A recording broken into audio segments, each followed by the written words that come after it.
नमस्कार दोस्तों, defence news Hindi में आपका स्वागत है। आज की मुख्य खबरें। नौसेना कलवारी श्रेणी की पनडुब्बियों पर स्वदेशी समाधान अपनाएगी। रक्षा प्रौद्योगिकी में आत्मनिर्भरता की दिशा में एक महत्वपूर्ण कदम उठाते हुए भारतीय नौसेना ने अपनी कैलवरी क्लास की पनडुब्बियों पर फ्रांस द्वारा आपूर्ति की गई लड़ाकू प्रबंधन प्रणाली यानी CMS को एक स्वदेशी विकल्प के साथ बदलने की योजना की घोषणा की है। यह निर्णय CMS के स्रोत कोड तक पहुंच की कमी के कारण हथियार एकीकरण के लिए नौसेना समूह पर वर्षों की निर्भरता के बाद आया है। मौजूदा CMS, जिसे DCNS SUBTICS जिसका फुल फॉर्म बनता है submarine tactical integrated combat system के नाम से यह जाना जाता है, भारत को इसके सोर्स कोड तक पहुंचने की अनुमति नहीं देता है। इस वजह से नए भारतीय निर्मित हथियार प्रणालियों के किसी भी संशोधन या एकीकरण के लिए फ्रांसीसी नौसेना समूह पर निर्भरता आवश्यक हो गई है, जिससे देरी और लागत में वृद्धि हुई है। अगला, भारतीय नौसेना का प्रोजेक्ट 76 के साथ उच्च लक्ष्य की योजना।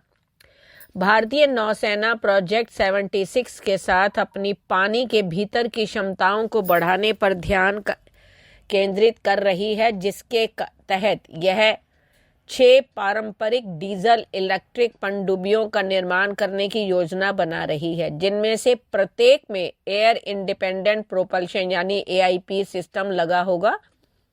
परियोजना से परिचित सूत्रों के अनुसार इन पनडुब्बियों का विस्थापन 3000 टन से अधिक हो सकता है, संभवतः 4000 टन तक पहुंच सकता है। हालांकि अंतिम डिजाइन विनिर्देश अभी भी विकास के चरण में है।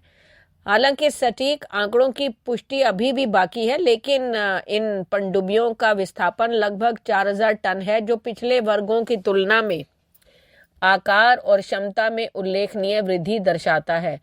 डिजाइन चरण 2028 तक अपने अंतिम चरण में पहुंचने की उम्मीद है, जिस समय अधिक ठोस विवरण उपलब्ध होने की संभावना है। अगला, गोला बारूद निर्माण और विकास में सेना निजी क्षेत्र को शामिल करेगी।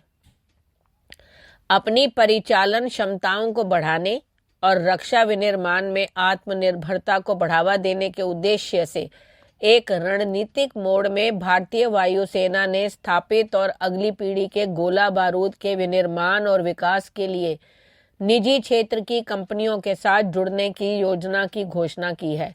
यह कदम नीति में संभावित बदलाव का संकेत देता है, जो पारंपरिक रूप से हिंदुस्तान एरोनॉटिक्स लिमिटेड और भारत डायनामिक्स लिमिटेड जैसी सार्वजनिक क्षेत्र की रक्षा कंपनियों के पक्ष में है, निजी उद्यमों को शामिल करते हुए अधिक समावेशी दृष्टिकोण की ओर। भारतीय वायुसेना की यह पहल विदेशी आपूर्तिकर्ताओं पर निर्भरता कम करने और देश की मेक इन इंडिया और आत्मनिर्भर भारत पहल को गति देने के व्यापक प्रयास का एक हिस्सा है। निजी क्षेत्र के लिए युद्ध सामग्री के विकास और उत्पादन को खोलकर भारतीय वायुसेना का लक्ष्य पारंपरिक और उन्नत दोनों प्रकार के युद्ध सामग्री की बढ़ती मांग को पूरा करने के लिए निजी कंपनियों की विशेषज्ञता, नवाचार और उत्पादन क्षमता का लाभ उठाना है।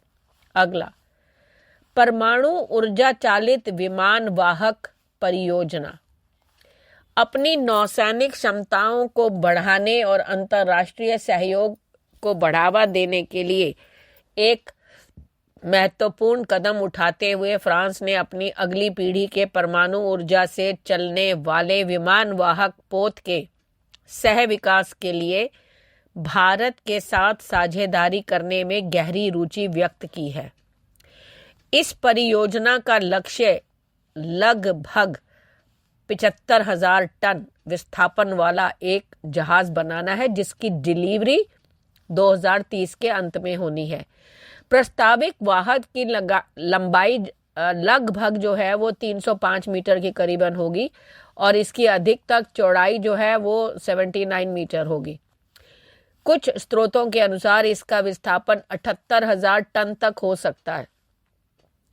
फ्लाइट डेक और स्पॉन्सन मुख्य पतवार से काफी आगे तक फैले होंगे, जिसकी जल रेखा चौड़ाई जो है वो 39 मीटर है, जिससे संचालन के लिए पर्याप्त जगह मिलेगी। अगला, अपाचे हेलीकॉप्टर की डिलीवरी में फिर देरी। 9 महीने से ज्यादा की देरी झेलने के बाद भारतीय सेना को AH-64E अपाचे अटैक हेलीकॉप्टरों के अपने बहुप्रतीक्षित अधिग्रहण में और भी झटके लगे हैं। मूल रूप से मई में डिलीवरी के लिए निर्धारित और फिर दिसंबर 2024 के लिए पुनर्निर्धारित, फिर इन हेलीकॉप्टरों के अब मार्च 2025 में ही कंपनी के आंतरिक उड़ान परीक्षण शुरू होने की उम्मीद है। एक करीबी रक्षा स्रोत के अनुसार इसका मतलब है कि इसे भारतीय सेना को सौंपे जाने में 2-3 महीने और लग सकते हैं। लगभग $800 मिलियन मूल्य के इस खरीद सौदे पर फरवरी 2020 में हस्ताक्षर किए गए थे, जो भारतीय सेना की विमानन क्षमताओं के आधुनिकीकरण में एक महत्वपूर्ण क्षण था। 6 AH-64E अपाचे में से 3 का पहला बैच सेना के हवाई हमले के बेड़े को एक महत्वपूर्ण बढ़ावा देने वाला माना जाता था। हालांकि वैश्विक रक्षा आपूर्ति श्रृंखलाओं के कारण बोइंग दिसंबर की समय सीमा को पूरा करने में असमर्थ था। अगला, INS अरिदमन नौसेना में शामिल होने के लिए तैयार। भारतीय नौसेना की नवीनतम रणनीतिक संपत्ति INS अरिदमन औपचारिक रूप से सेवा में शामिल होने के कगार पर है। सूत्रों के अनुसार इसे 2025 के मध्य में संभावित रूप से शामिल किया जा सकता है।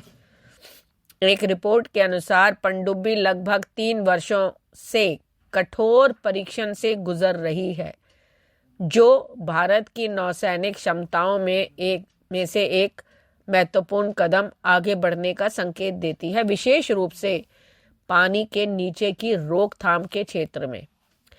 INS अरिदमन, जो परमाणु ऊर्जा चालित बैलिस्टिक मिसाइल पनडुब्बियों यानी SSBN के अरिहंत वर्ग का हिस्सा है, इसका व्यापक समुद्री परीक्षण किया गया है ताकि यह सुनिश्चित किया जा सके कि यह स्टेल्थ संचालन, परमाणु सुरक्षा और मिसाइल तैनाती क्षमताओं की कठोर मांगों को पूरा करता है। धन्यवाद।